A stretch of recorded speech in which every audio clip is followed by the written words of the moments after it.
On this video I'm going to give you my top 5 British boxers who should have been world champions. Stay at the end of this video to see who I rank number 1, who I think should have definitely been a world champion. At number 5 I'm going to go for Pat Cowdell. He had 42 fights, 36 wins, 6 losses, 19 coming by way of knockout. Pat Cowdell would stand most featherweights on their head in this day and age. Pat had an unbelievable amateur career.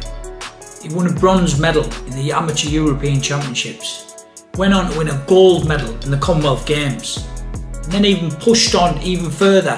1976 Olympic Games, he come out with a bronze medal for our country. Pat turned pro in 1977. He went on to fight for a world title in 1981 against, they reckon, is the best featherweight ever to live in Salvador Sanchez. I watched that fight. What a fight, over 15 rounds. Watch it if you haven't watched it. Super fit. You've never seen a featherweight as fit as Pat Cowdell. Never stopped working for 15 rounds. Lost a close fight on points. In 1985, he went on to fight Azuma Nelson for the world title again, but he got caught cold in the first round. I think he went to lead with a left hook, which worst thing you can do in boxing if you ask me. Should have been leading with a jab, but he got caught cold in the first round, got knocked out. But listen, Pat Cowdell didn't just go for world titles. He done it the right way, the hard way. He went on, he fought for the British, won the British. I think he got 2 Lonsdale belts outright. He picked up the Commonwealth title. He picked up the European title. He done it the proper way. That's why he's my number 5.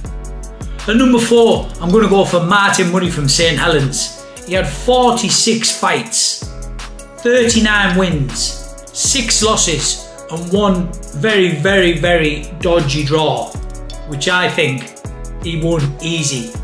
And in them 39 wins, he had 17 come inside the distance.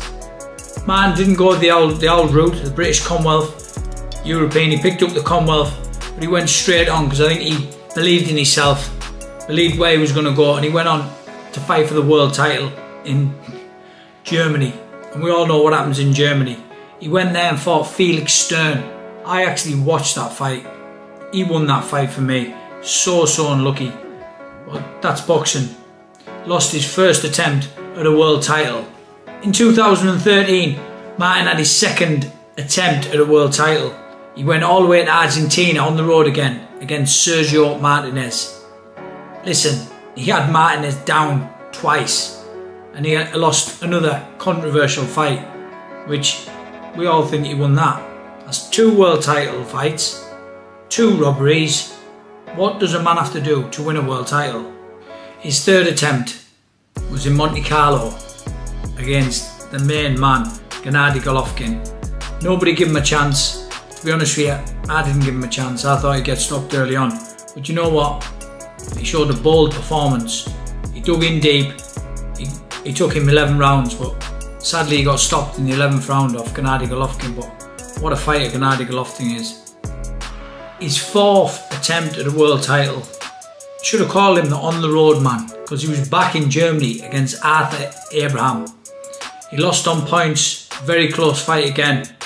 Just one of them things. I don't think he was destined to win a world title. He had 4 attempts, that's it, that's why he's my number 4. At number 3, we're going for Matthew Macklin.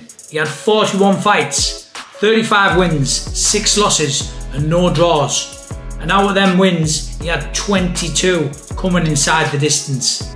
Matthew had an absolute great professional career. He picked up the Irish title, he picked up the British title, he picked up the European title before he went on to try for the world. We all remember he had an absolute barnstormer of a fight with Jamie Moore. What a fight. I think it was voted Fight of the Year. Probably Fight of the Century, it was that good. If you haven't seen it, go and watch it. Matthew went on and fought for the world middleweight title in Germany against Felix Stern in 2011, which ended in a controversial decision. Everyone thought he won, but it's one of them.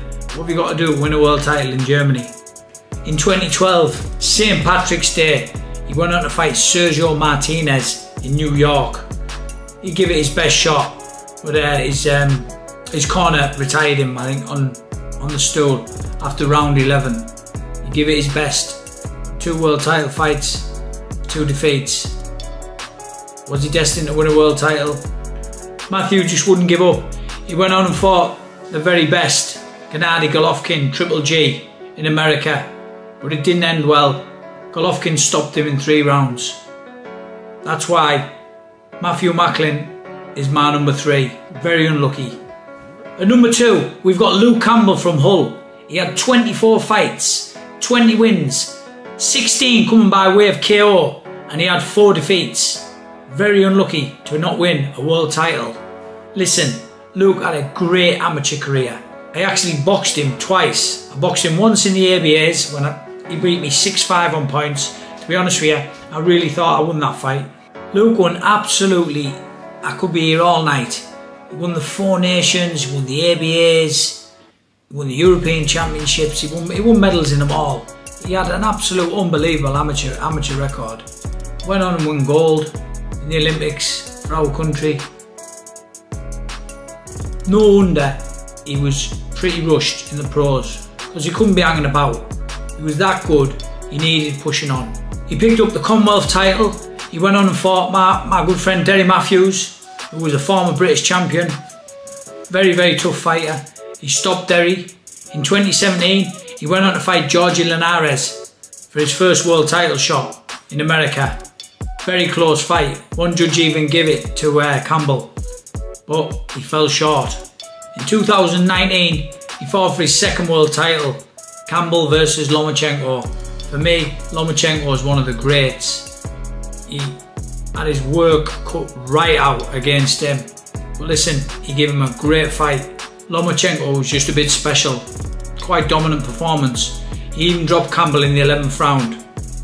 But end of Luke Campbell's dreams of being a world champion. But you know what? Where he's come from and what he's done, he deserved to be my number 2. The one you've all been waiting for, my number 1. My number 1's going to go to John Murray from Manchester. He had 36 fights, 33 wins, 20 coming inside the distance, and only 3 defeats. John did it the hard way. Good friend of mine, John. But listen, I think he turned pro at the age, he was 18 or 19, I'm not quite sure. It's one of them, really young. He did it the hard way. He went right the way from the bottom to the top in years. He won the English title. He won the Lonsdale belt. He won the European title. And then he went on to fight for the world title in 2011. You got to think, he turned professional in 2003. So all them years of grinding out, winning all them titles, going up the ladder. For me, I think he burnt himself out. In 2011, John went on to fight for the world title in America against Brandon Rios. Real tough fighter. But Brandon Rios was a tough fighter, liked to fight. John loved to fight. But John had been in loads of wars. But you know what? He got beat. He got knocked out. I think it was round 11. He got stopped. His eye was absolutely black and blue. Totally shut. But if anyone deserved the world title, for me, it was him. All them years of the sport, going up that ladder from 2003 to 2011 to fight for that world title. I think he did just burn himself out. He stayed around the British and European level a bit too long. I think if he went for that world title a little bit sooner, he would have dominated it. That's why John Murray is my number 1 of unluckiness to not being a world champion.